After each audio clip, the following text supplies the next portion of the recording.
في الفيديو ده ان شاء الله هنتكلم عن اضافه جديده في برنامج الريفت، وهو امر لاب سبلايس الخاص بالوصلات في التسليح على برنامج الريفت. طيب لو انا عندي ست زي اللي قدامي دي، الطول عندي 18 متر تمام، وهو معدي الماكسيمم بتاعي اللي هو ال 12 متر، وانا عايز اقطع الاسياخ دي بحيث ان الماكسيمم بالنسبه لي يبقى 12 متر. قبل برنامج ريفت 25 كنا احنا بنشتغل على 24 مثلا، كنا اما بنستخدم سوفيستيك او بنعمل الوصلات مانيوال، ولكن الاضافه دي في ريفت 25 وفي 26 سهلت الموضوع جدا، وهي ان انا لو عندي السيخ اكتر من 12 متر هقدر ان انا اقطعه بمنتهى السهوله واتحكم في اماكن الوصلات واقدر اعدل اللي انا عايزه. طيب مجرد ما بختار الست اللي انا عايز اوصل فيها الحديد بيظهر لي الاوبشن بتاع اللاب سبلايس تمام، بختاره في اكتر من اختيار، في بيك لاين وفي باي لينس وفي موديفاي سبلايس. بالنسبه للبيك لاين، البيك لاين هو بيقول لي اختار الخط اللي انا عايز اوصل عليه، والخط ده هو بيكون سنتر الوصله اللي بياخد يمينه نص الوصله وشماله نص الوصله تمام. طول ما انا ماشي كده انا بقدر اوصل في اي مكان. فانا مثلا اللي عندي الحديد ده سفلي، فانا عايز اوصله عند الاعمده، فممكن اوصله في الحته دي او في الشريحه دي او في المكان اللي انا عايزه تمام. في حاجه برضو تانية، وانا ماشي كده او انا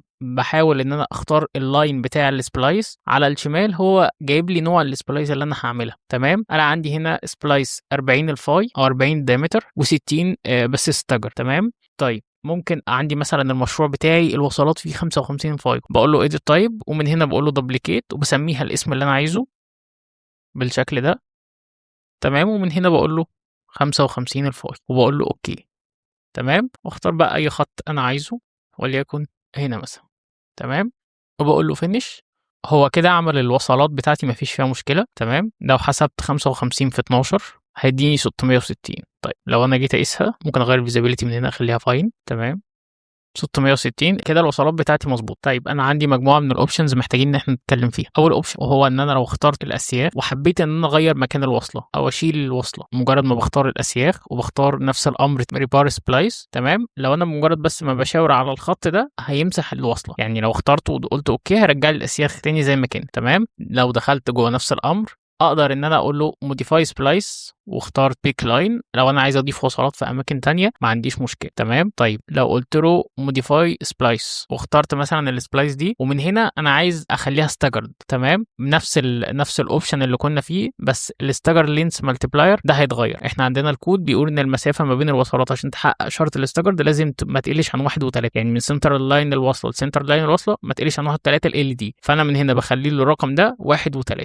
وبقول له اوكي بالشكل ده، جاب لي وصله هنا ووصله هنا، ولو قست هلاقي ان المسافه 1 و3 55 الفاي اللي احنا متفقين عليه تمام. ممكن اقول له اوكي مفيش مشكله فيه. هو بيتعامل مع دي على انها ست لوحدها ودي ست لوحدها تمام. طيب انا لو عايز اعمل البرزنتيشن بتاعت حاجه زي كده، لو انا قلت له ان انا اخترت مثلا الشو ميدل ريبار بس هيختار لي سيخ فيهم، ومن هنا نفس الكلام هيختار لي سيخ فيهم، فكده مش باين ان انا عملت الاستجارد بتاعي. طيب اقدر اتغلب على حاجه زي دي ازاي؟ عن طريق التوجل فيزابيليتي تمام، عن طريق ان انا افرد السيخ واختار التوجل فيزابيليتي. ممكن من هنا كده اقول له الاين تو ريبار تمام، انا كده فردت السيخ ده، انا عايز افرد بقى السيخ مثلا الطويل ده، لقيت ان هو بيفرد لي نفس الاسياخ. طيب اقدر اعمل حاجه زي دي ازاي؟ عن طريق التاب تمام، قلت له بيندنج ديتيل هلاقي ان هو فرد لي السيخ ده تمام. لو لاحظنا حتى هنلاقي ان الطول ده غير الطول ده تمام بس. ومن هنا اختار الست دي واقول له توجل فيزابيليتي بقى. بالنسبه لي كده خلاص انا في سيخ 7 متر وشويه ده اتفرد، والسيخ ده برضه نفس الفكره. ممكن بقى اخش عادي في ده، اظبط بقى التاجه بتاعتي، اظبط السكيل، اظبط زي ما انا عايز، ونفس الكلام يتعمل الناحيه الثانيه، وبقى الموضوع بالنسبه لي تمام مفيش فيه مشكله. طيب لو انا نفس الاوبشن بقى وقلت له باي لينس تمام، باي لينس دي بتخليني اتحكم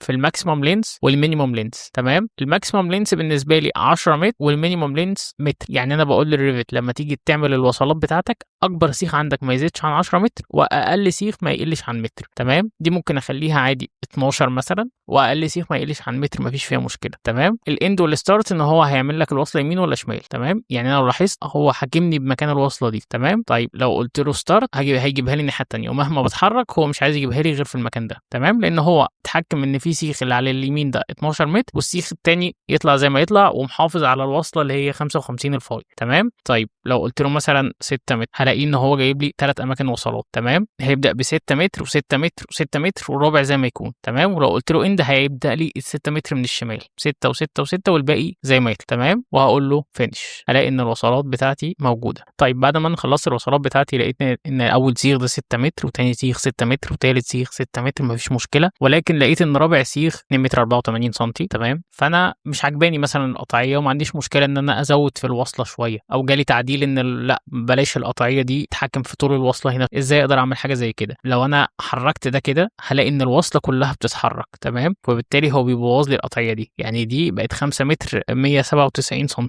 طيب ازاي اقدر اتحكم في حاجه زي دي؟ عايز اتحكم في ده لوحده او في ده لوحده. من نفس الامر ان انا بختار الاسياخ دي وبقول له سبلايس ريبار، تمام، وبعد كده بقول له موديفاي سبلايس، وبقول له ريموف سبلايس، تمام، وبقول له فينيش. بالتالي ان انا اقدر اتحكم في ده لوحده، مفيش فيه اي مشكله، وده القطعيه بتاعته 6 متر ثابته ما حصلش فيها اي تغيير، تمام. ولو حبيت ان انا ارجع اوصلهم تاني ببعض عن طريق كونسترين.